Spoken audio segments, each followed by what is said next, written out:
At 8:30 in the morning on June 6, 1944, the largest amphibious invasion in history was already going wrong. 8 miles offshore, an American general stood on the bridge of his ship, staring through binoculars at a stretch of French coastline that was supposed to be secured by now. Instead, he saw smoke, fire, wreckage, bodies floated in the surf. Landing craft burned where they had run aground. Men lay motionless behind steel obstacles, pinned by machine gun fire that had never stopped since the first wave landed. The general was Omar Bradley. And as reports reached him one after another, a thought began forming in his mind that no commander ever wants to consider evacuation. Pause.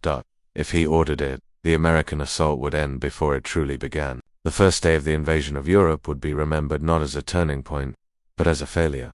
What Bradley didn't know, what he couldn't see from his position offshore, was that the plan was already dead, and in its place, something far more dangerous had taken hold. Long before the first landing craft touched the sand, America's allies had doubts. Not quiet doubts, written doubts. The British Army had been fighting since 1939. They had watched France collapse in weeks. They had escaped Dunkirk with their backs to the sea. They had learned, through loss after loss, what German firepower could do to armies that underestimated it. And in private diaries, senior British commanders asked the same question again and again. Could the Americans fight? They respected American industry. They admired American production. Tanks, planes, ammunition, all of it in numbers Germany could never match. But American soldiers, too new, too confident, too untested. Even Winston Churchill questioned the invasion itself just months before it happened. Why here? Why now? Why throw men against the most heavily defended coastline in Europe? The Americans answered differently, believed speed would end the war sooner. They believed decisive force would save lives in the long run. 2 philosophies, 1 Beach. Omaha would decide which one survived. The plan looked solid on paper. Intelligence said the beach was held by some troops, older men, static units, low morale, bombers would shatter defenses, naval guns would smash bunkers, amphibious tanks would land with the first wave and support the infantry. It all made sense. None of it happened. Cloud cover forced bombers to release too late. Their bombs fell harmlessly inland. The German defenses were untouched. Naval gunfire ended too soon, and the sea did the rest. The tanks fitted with flotation screens were lowered into rough water. One by one, they sank. Crews drowned inside them. So the infantry arrived alone. No tanks, no bomb craters, no broken defenses, just open sand, and guns already aimed. The ramps dropped. Men were cut down before they could move. Others jumped into water over their heads, weighed down by equipment. Some never came back up. German machine gun crews had zeroed in their fire on the exact landing zones. They didn't guess.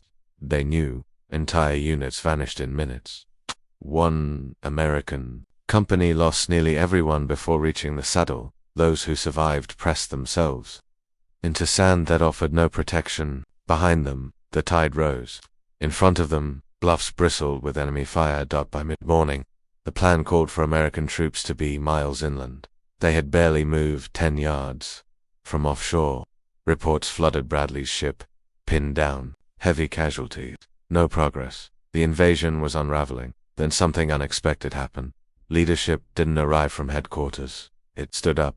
A 51-year-old general with a cane walked upright across open sand. Norman Cota bullets snapped around him and he ignored them. He shouted at stunned soldiers, pointed toward the bluffs. Moved men who had frozen in fear. When he found Rangers pinned near the sea, he asked who they were. 5th Rangers, came the reply. Cota didn't give a speech. He gave an order that would echo through history. Then lead the way. Pawsey personally stepped through wire breaches. He climbed where others wouldn't. And when soldiers saw him moving forward, they followed. Not because of rank, because staying still meant death. There was no elegant maneuver, no synchronized assault, just small groups making the same decision, again and again. Forward or die. Here sergeants took charge. Lieutenants improvised. Privates carried explosives where tanks should have been. The plan wasn't executed, it was abandoned, and that saved the beach. Destroyers moved dangerously close to shore, firing point-blank into German positions. Naval guns overheated. Ammunition ran low. Slowly, Almost imperceptibly, the German fire began to weaken. Not because Americans were winning efficiently, but because they refused to stop. 15 miles west, another American general came ashore. He was 56 years old. He had a heart condition. He walked with a cane. Theodore Roosevelt Jr. He landed in the wrong place. He looked around once and made a decision that saved lives. We'll start from here. Instead of correcting the error under fire, he adapted. He scouted routes himself, directed landings, stood where every soldier could see him, and the beach held Roosevelt would die weeks later still with his men. He never knew he had been awarded the Medal of Honor. Back at Omaha, German defenders expected a breaking point. They inflicted casualties that should have shattered any assault. But it didn't then. Americans kept coming. Units collapsed, but individuals filled the gaps. Men fell, and others stepped over them. The Germans began to run out of ammunition before the Americans ran out of will, and that realization spread faster than fear. If this couldn't stop them, what could? When night fell, Omaha still stood. Narrow, blood-soaked but real British commanders watched in silence. They had seen mistakes, confirmed, but they had also seen something they hadn't expected. Americans didn't fight the British way. They fought with chaos, with stubbornness, with refusal, and it worked. Recognition followed. Decorations followed. Not out of politeness, out of respect. The alliance had changed.